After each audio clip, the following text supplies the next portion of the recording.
Shalom,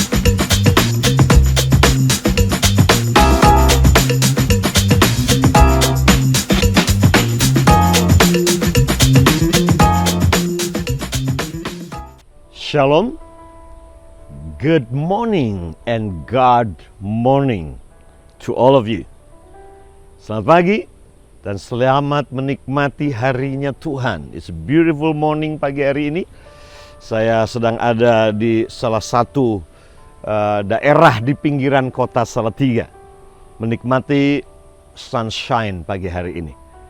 Dan senang sekali buat semua rekan-rekan sahabat hamba-hamba Tuhan dari Devotion from Nation pagi hari ini. And thank you Pastor Robert for this opportunity. Terima kasih Pastor Robert buat kesempatan ini untuk bisa berbagi apa yang menjadi hati Tuhan, untuk berbagi apa yang Roh Kudus sedang katakan dan lakukan hari-hari ini. Dan saya rasa penting sekali kita sebagai pemimpin hari-hari ini mendengarkan Tuhan. Mendengarkan secara profetik hari ini di mana kita sedang berada. Dan apa yang Tuhan sedang kerjakan dan kemana sebenarnya Dia sedang membawa kita hari-hari ini.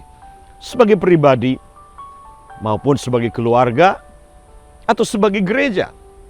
Nah, sebagai pemimpin hari-hari ini jelas kita dituntut sungguh-sungguh untuk bisa mendengarkan Tuhan. Dituntut sungguh-sungguh untuk bisa menyuarakan apa yang ada di hati Tuhan hari-hari ini. Karena begitu banyak hari ini anak Tuhan yang bingung, uncertain, bahkan beberapa mengalami disorientasi dalam kehidupan, di mana tidak bisa melihat jalan ke depan dengan jelas. Jalan di depan sepertinya buram, suram, dan tidak kelihatan. Itu seperti kalau saudara naik pesawat dan berkali-kali ketika mau naik pesawat, ketika pesawatnya mau landing. Di Jogja itu pernah terjadi, bahkan di Papua berkali-kali ketika saya mau landing di Sentani, Jayapura. Pesawatnya tidak bisa landing. Kenapa?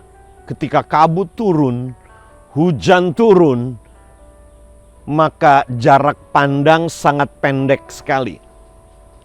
Sehingga pilot tidak berani landing di landasan pesawat oleh karena jarak pandang yang pendek ketutup dengan kabut. Ketutup dengan fog. Sehingga dia tidak bisa melihat jelas karena ada standar untuk pilot dia mendaratkan pesawatnya. Maka ada sebuah standar jarak sekian baru kemudian aman buat pilot mendaratkan pesawatnya. Nah, inilah yang sedang terjadi hari-hari ini. Kita tidak bisa take off, kita juga tidak bisa landing pesawat ini. Nah, ada banyak dalam 5-6 bulan terakhir ini. Kita sama seperti itu. Mungkin secara fisik, ya, secara aktivitas, secara kegiatan, kita ada dalam posisi seperti pesawat yang harus berputar-putar di udara. Ya, kadang-kadang ketika mau landing, karena tadi tidak bisa landing pesawatnya, take off juga pesawat tidak bisa take off. Sepertinya yang pertama semua mengalami keterlambatan. Semua mengalami keterlambatan. Ya, tidak bisa landing, kemudian tidak bisa take off. Dan yang bisa dilakukan adalah betul-betul bergantung kepada alam ini. Ya. Entah berapa lama. Kadang-kadang pesawat berputar-putar setengah jam di atas kota di mana saya seharusnya landing. Ya, menunggu sampai kemudian awan menyingkir dan jarak pandang cukup jauh dan cukup aman untuk pesawat itu bisa mendarat. Ya, hari-hari ini buat saudara dan saya, buat kita sebagai pemimpin hari-hari ini, penting sekali hari-hari ini. Kita sebagai pemimpin diumpamakan seperti pilot. Kita tidak bisa mendarat, tetapi kita tidak bisa juga take off. Yang bisa kita lakukan adalah ini, ketika kita tidak bisa mendarat, Yang kita bisa lakukan adalah kita hanya terbang di atas, memantau dari atas. Dan inilah yang diperlukan hari ini sebagai pemimpin hari-hari ini. Kita memantau dari helikopter, dari atas pesawat ke bawah untuk melihat. Ini berbicara tentang pentingnya hari-hari ini kita sebagai pemimpin untuk naik ke tempat yang tinggi. It's very important at this time, we as a pastors, as a leader of the church today, untuk kita, for us to hear the voice of God, for us to know what is God saying and what is God doing this hours and this time. Penting sekali kita bisa melihat ini dan mendengarkan Tuhan berbicara kepada kita di mana kita sedang berada hari ini. God is saying to us, it's important untuk kita, we as a leader, to hear what the Spirit of God is saying, so we can navigate the changes, so we can navigate in the Spirit what is happening today. Supaya kita bisa menavigasi di dalam roh apa yang Tuhan sedang lakukan hari ini, apa yang Tuhan sedang katakan dan Tuhan kerjakan. Ya, kalau saudara sebagai pilot ada di mungkin tidak bisa take off. Kalau tadi saudara pilot yang mau mendaratkan pesawat tidak bisa mendarat karena jarak pandang yang terbatas. Tapi ada juga pilot dengan penumpang saudara tidak bisa take off. Tidak bisa take off karena jarak pandang tadi itu. Yang saudara bisa lakukan adalah ini, terus memonitor di layar kaca. Terus memonitor lewat kompas apa yang sedang terjadi, what is going on, apa yang sedang terjadi. Untuk kita bisa menavigasi. Ini waktu sungguh-sungguh Tuhan sedang membawa kita gereja Tuhan untuk memiliki mata untuk melihat apa yang Roh Kudus sedang perlihatkan. Untuk kita punya telinga untuk mendengar apa yang Tuhan sedang perdengarkan hari-hari ini buat kita semuanya. Nah, pagi hari ini saya ingin bagikan satu ayat buat kita. Dan ayat ini Tuhan berikan di akhir tahun 2019. Akhir 2019 ketika saya berdoa, berpuasa, memasuki 2020 ini. Nah, saya percaya ayat ini menjadi ayat yang selalu saya pegang sampai hari ini. Mempercayai Tuhan bahwa inilah yang Tuhan sedang lakukan, ini yang Tuhan sedang kerjakan hari-hari ini. Dalam Keluaran pasal 20, Exodus 20, in verse 20. Keluaran 20, ayat yang ke-20. Dikatakan begini, it says in verse 20, and Moses said to the people, fear not. And that's what God is saying to all of us today. Fear not. Jangan takut. Kalau Tuhan berkata fear not, itu artinya kita sedang hidup dalam sebuah keadaan, situasi dunia yang menakutkan. Akan ada banyak hal di mana kita hidup hari ini yang bisa membuat kita menjadi sangat takut hari-hari ini. Dan Tuhan berkata, itu sebabnya dia berkata, fear not, but full of faith. Faith and fear. Takut dan iman itu adalah dua kekuatan rohani yang bisa menentukan. Takut bisa membunuh kita. Takut bisa menghancurkan kita. Takut bisa menenggelamkan kita dalam persoalan yang sedang terjadi. Tapi sebaliknya iman itu akan membangkitkan kita, menghidupkan kita, dan akan mengangkat kita naik ke sebuah tingkat dalam iman, dalam kasih, dalam pengharapan kita. Seperti yang belum pernah kita masuki sebelumnya. Lihat lagi dikatakan, and Moses said to the people. Bayangkan, ini kira-kira hampir 4 juta orang Israel yang keluar dari perbudakan di Mesir. Mereka sudah melihat mujizat Tuhan. Mereka sudah lihat tangan Tuhan. Mereka sudah lihat kedahsyatan Tuhan. Tapi sampai detik ini mereka belum pernah bertemu dengan Tuhan. Tuhan mengulang kalimat ini. Dan dia berkata, fear not, for God has come to prove you. Sebab Tuhan telah datang untuk menguji kamu, untuk mencobai kamu, untuk membuktikan motivasi kamu, untuk membuktikan pondasi imanmu, untuk membuktikan cintamu dan kasihmu. Tuhan berkata, God has come to prove you. Jadi apa yang sedang terjadi di sekeliling saudara hari-hari ini? It's God came to us to prove us. Ini Tuhan yang datang pada kita untuk menguji dan mencobai kita. Tujuannya adalah ini. This is the purpose of what happening today. So that the reverential fear of Him may be before you, that you may not sin. Jadi tujuan apa yang sedang terjadi adalah ini. Supaya takut akan Dia ada padamu. Takut akan Dia ada padamu. Supaya kamu jangan berbuat dosa. Perhatikan kata yang pertama, Tuhan berkata, fear not. Jangan takut. Ya, jangan takut.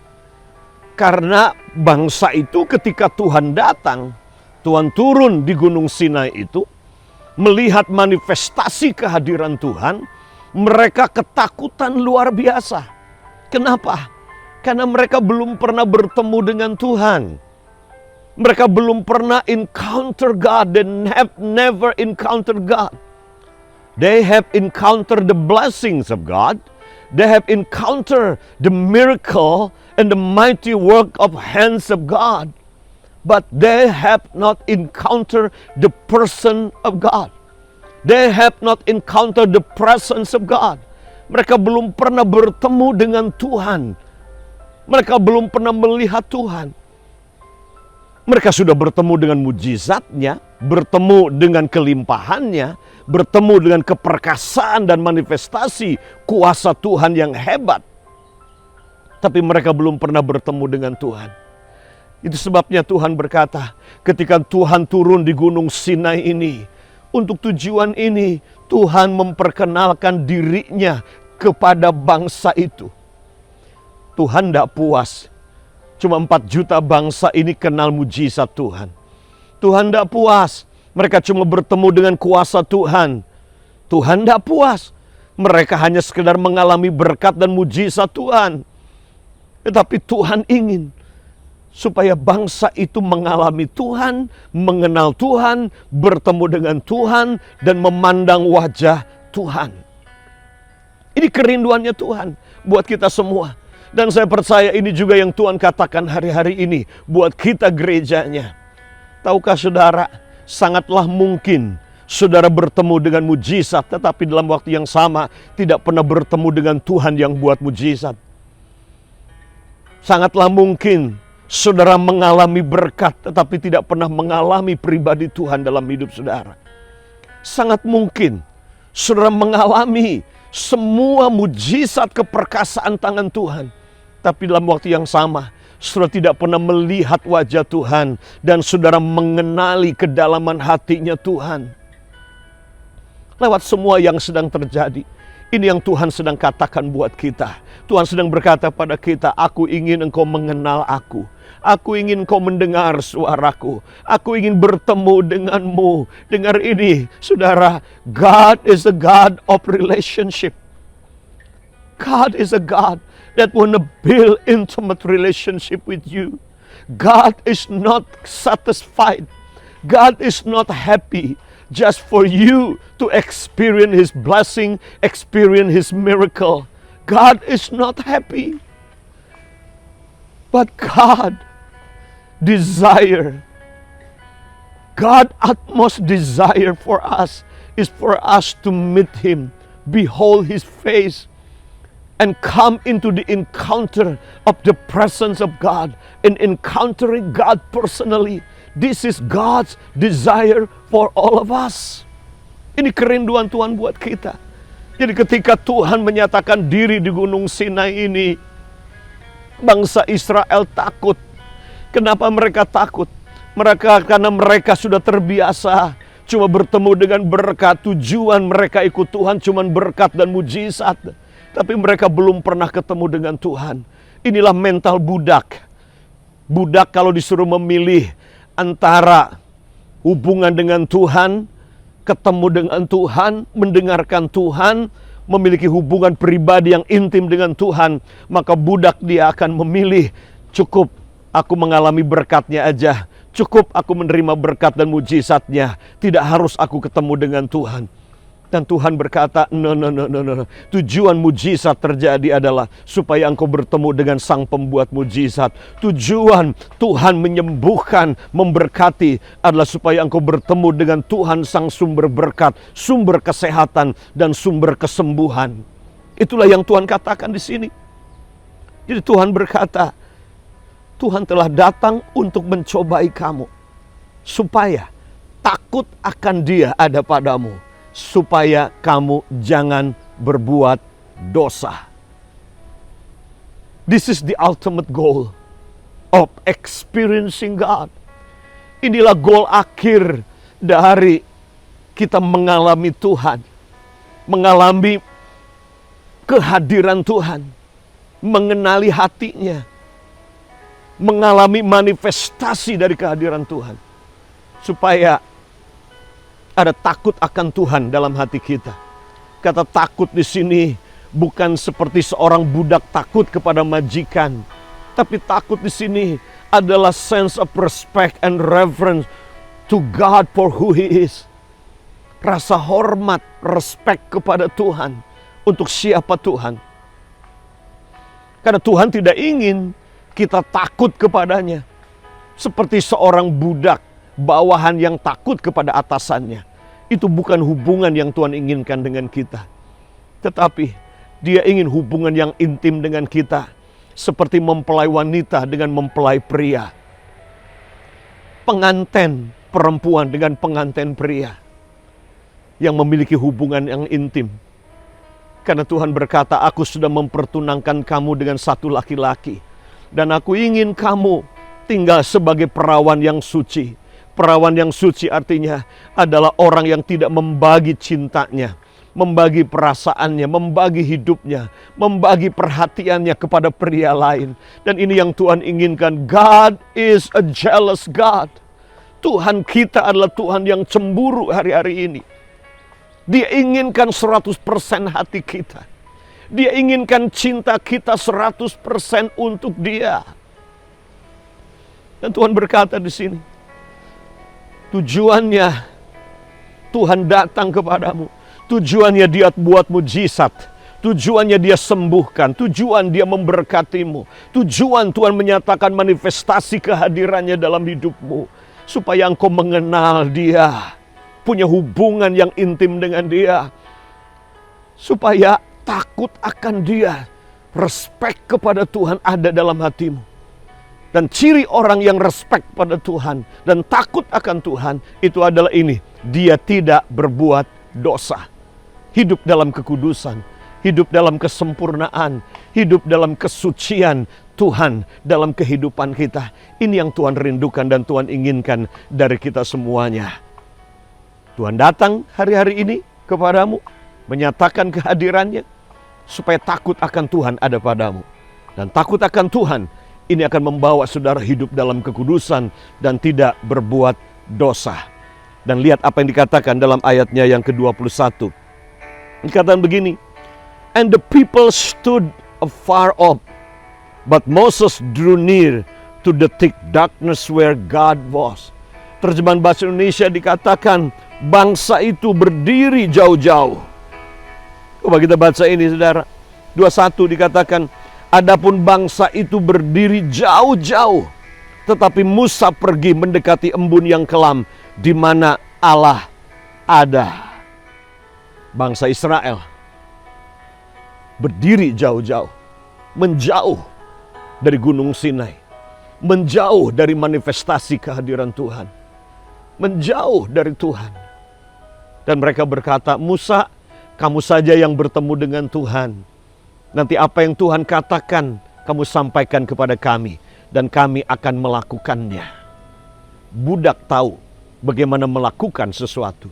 Budak tahu bagaimana bekerja. Budak tahu bagaimana dia menaruh rasa berharganya dia kepada apa yang dia lakukan, ada pada achievement. Rekan-rekan, saudara, hamba-hamba Tuhan dan anak Tuhan, sangat mudah sekali buat kita. Tanpa disadari mental budak ini masih mengikat kita sebagai pemimpin. Di mana kita menaruh rasa berharga kita kepada apa yang kita lakukan. Pelayanan kita, berapa banyak yang follow Instagram kita, berapa banyak orang yang like Facebook kita, berapa banyak orang yang view kita punya YouTube.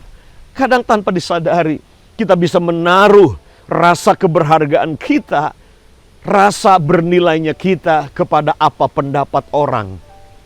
Apakah orang like atau tidak dengan kita. Inilah budak. Jadi ketika Tuhan menginginkan bangsa ini bertemu dengan Dia, tapi bangsa itu berkata, tidak. Kami lakukan apa yang Tuhan suruh. Kami lakukan. Dan Musa, kamu saja yang ketemu dengan Tuhan. Kamu saja yang bicara dengan Tuhan. Kamu saja yang mendengarkan Tuhan. Kami akan jadi pelaku. Kami akan jadi pelaksana. Mereka memilih melakukan. Mereka memilih do something instead of be something.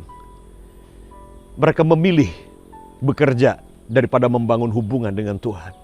Mereka memilih cuma jadi pelaksana daripada memiliki keintiman, keakraban dengan Tuhan. Mereka memilih sekedar berbuat sesuatu untuk Tuhan daripada mereka tinggal dalam hadirat Tuhan. Tetapi Musa berbeda. Musa dikatakan di sini bangsa itu berdiri jauh, tapi Musa justru dia mendekati embun yang kelam di mana Allah ada. Musa dia naik di Gunung Sinai ini, walaupun dia tidak bisa lihat apa-apa. Yang dia lihat cumalah awan yang kelam, yang dia lihat cuman guntur, yang dia lihat cuman bunyi sangkakala dia dengar itu. Tapi Musa dia mendesak, dia terus naik di dalam kekelaman itu, naik di embun yang kelam itu, naik ke atas Gunung Sinai, karena dia tahu di balik kekelaman, di balik embun yang kelam, di balik semua Tuhan ada di sana. Dengarkan ini, rekan-rekan hamba Tuhan. Mungkin seperti pilot itu, jarak pandang sangat terbatas, awan yang kelam, embun, kabut sangat pekat menutupi jalan di depan, sehingga engkau tidak bisa melihat dengan jelas. Dan mungkin seperti itu, saudara pengusaha, saudara hamba Tuhan, masih meraba-raba ke depan, karena engkau tidak bisa melihat dengan jelas. Tapi dengarkan, lakukan apa yang Musa lakukan. Musa, dia tidak terhambat dengan embun itu. Justru embun yang kelam itu memaksa dia terus mendesak naik ke gunung itu. Terus dia move on, mendesak maju, mendesak masuk dalam hadirat Tuhan. Karena dia tahu di balik embun yang kelam, di situ Tuhan ada. Di sana Papa kita ada di surga. Di sana Tuhan Yesus ada. Dia sediakan sesuatu buat kita. Jadi kalaupun di depan saudara kelam, kalaupun di depan saudara kabut cukup tebal, saudara bisa tidak bisa take off, saudara tidak bisa juga landing dan mendarat. Jangan stres, jangan takut, tetap percaya dan tetap move, tetap bergerak. Naiklah, tembus kekelaman itu, terus terobos kegelapan itu, karena di balik gelap ada cahaya, ada terang. Seperti hari ini, saudaraku. Saudara melihat mungkin background saya agak sedikit berbeda. Iya, matahari dia berubah-ubah dinamika cahaya yang ada. Karena ini natural light. Saya tidak dalam ruangan, tapi saya ada di luar. Ini yang sedang terjadi. Hari ini ada kemuliaan yang dia siapkan buat saudara dan saya. Ada kedahsyatan Tuhan yang dia siapkan bagi saudara. So, jangan takut kata Tuhan. Sebab aku datang untuk mencobai kamu. Supaya takut akan Tuhan ada padamu. Supaya kamu jangan berbuat dosa. Ini yang Tuhan inginkan. Yuk, masuk lebih dalam keintiman dengan Tuhan. Saya percaya hari-hari ini ada fear of the Lord, takut akan Tuhan yang sedang menyapu seluruh muka bumi. Karena COVID-19 ini, kita dibuat tidak berdaya. Kita dibuat tidak bisa berbuat apa-apa. Para saintis bingung, presiden, perdana menteri, semua dibuat bingung hari-hari ini. Ada doa yang banyak dinaikkan hari-hari ini kepada Tuhan. Kita saksikan di berbagai negara, pemimpin, perdana menteri, presiden berlutut berdoa bersama-sama. Karena merasa tidak berdaya di tengah-tengah COVID-19 ini. Ini waktunya kita juga merendahkan diri, Dan kiranya takut akan Tuhan ada pada kita yang membawa kita untuk menembus awan yang kelam dan terus bangun hubungan yang akrab dan intim dengan Tuhan. Tuhan Yesus memberkati saudara. God bless you.